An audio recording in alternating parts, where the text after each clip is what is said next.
نبی پاک صلی اللہ علیہ وسلم نے فرمایا جو مومن خاموش بیٹھا ہو نا اس کے پاس جا کے بیٹھا کرو، وہ تو کوئی حکمت والا شخص ہے،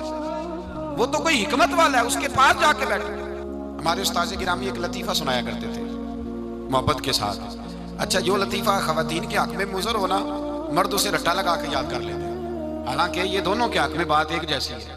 وہ فرماتے تھے کہ ایک پیر صاحب کے پاس بی بی گئی تو اس نے کہا میرا خامن جھگڑا بڑا کرتا ہے، سویرے لڑائی شروع ہوتی ہے تو شام تک، اور شام کو شروع ہوتی ہے تو جاری رہتی ہے۔ پیر صاحب نے تعویذ دیا، اللہ کے بندے تھے، انہوں نے کہا جب تیرا خامن آئے تو تو نے یہ تعویذ اپنی زبان کے نیچے رکھ لینا اور دونوں دانتوں سے جب جب خامن جھگڑا کرے تو نے دباتے جانا۔ وہ آئی 15 دن کے بعد مٹھائی کا ڈبہ لے کے، کہنے لگی صاحب لڑائی ختم ہو گئی ہے، جھگڑا ختم ہو گیا ہے۔ تو پیر صاحب سے کہنے لگی مجھے نہیں سمجھ آئی آپ نے کیسے جھگڑا ختم کیا؟ تو کہنے لگے بیٹے ناراض نہ ہونا، میں نے بس کچھ دیر کے لیے تیری زبان بند کی ہے، وہ بولتا تھا تو پھر تو بولتی تھی، تو بولتی تھی تو وہ بولتا تھا، تو جھگڑا کیسے ایک نے چپ کرنا ہے تو بعد میں ختم ہونا ہے نا، تو میں نے ذرا تیری زبان تھوڑی خاموش کی ہے، کچھ بھی نہیں ہوتا۔ وہ کہا کرتے تھے کہ زبان جو ہوتی ہے نا یہ نقصان کرتی ہے، خاموش رہنے والا آدمی کا پلڑا بھاری رہتا ہے، یہ یاد رکھیں، جو چپ کر گیا وہ بچ گیا، من صمت نجا، حضور فرماتے ہیں جو چپ کر گیا وہ نجات پا گیا، جو شور کرے اس کو بھی لتاڑے اس کو بھی لتاڑے اس کو بھی لتاڑے۔ ہم لوگ نا بعض اوقات کسی شخص کے بارے میں ایسا سخت لفظ بول دیتے ہیں، بندہ غریب ہوتا ہے وہ جواب نہیں دے پاتا، کبھی مجبور ہوتا ہے، اس کے پاس طاقت نہیں ہوتی، وہ ڈرتا ہے،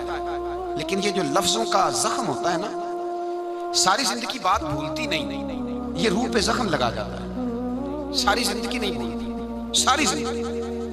ارادی رائے نہیں، ہمارا خیالی ہو گئی، پہلے غلط سوچ بنانا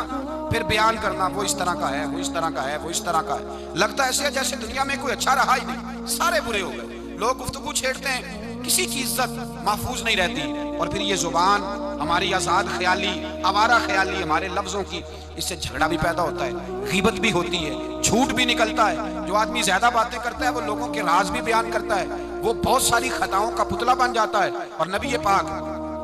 سید عالم صلی اللہ تعالی علیہ وسلم نے جب اس کو بیان کیا تو حضور نے فرمایا یاد رکھو، تولا کرو تم کیا کہہ رہے ہو، اپنے لفظوں پر غور کیا کرو، باتیں زیادہ نہ کرو، سوچ کے بولا کرو۔ یا رسول اللہ صلی اللہ علیہ وسلم اس کی بھی تاکید ہے؟ میرے نبی پاک صلی اللہ علیہ وسلم نے فرمایا کبھی بولتے بولتے بات کرتے تمہیں پتہ ہی نہیں ہوتا، تمہاری زبان سے ایسا اچھا جملہ نکلتا ہے کہ رب تمہارے اس جملے کی وجہ سے تمہارے لیے جنت کا فیصلہ فرما دیتا ہے۔ اور حضور نے دوسرا پہلو بھی بیان کیا، فرمایا سوچا کرو، بات کرتے وقت سوچا کرو، غور کیا کرو، خیال کیا کرو، کبھی تمہاری زبان سے ایسا جملہ نکلتا ہے، ایسا فکرہ نکلتا ہے، تمہیں نہیں پتا ہوتا تم کیا کہہ گئے ہو، لیکن اس ایک جملے کی وجہ سے رب تمہارے لیے جہنم کا فیصلہ کر دیتا ہے، جہنم کا۔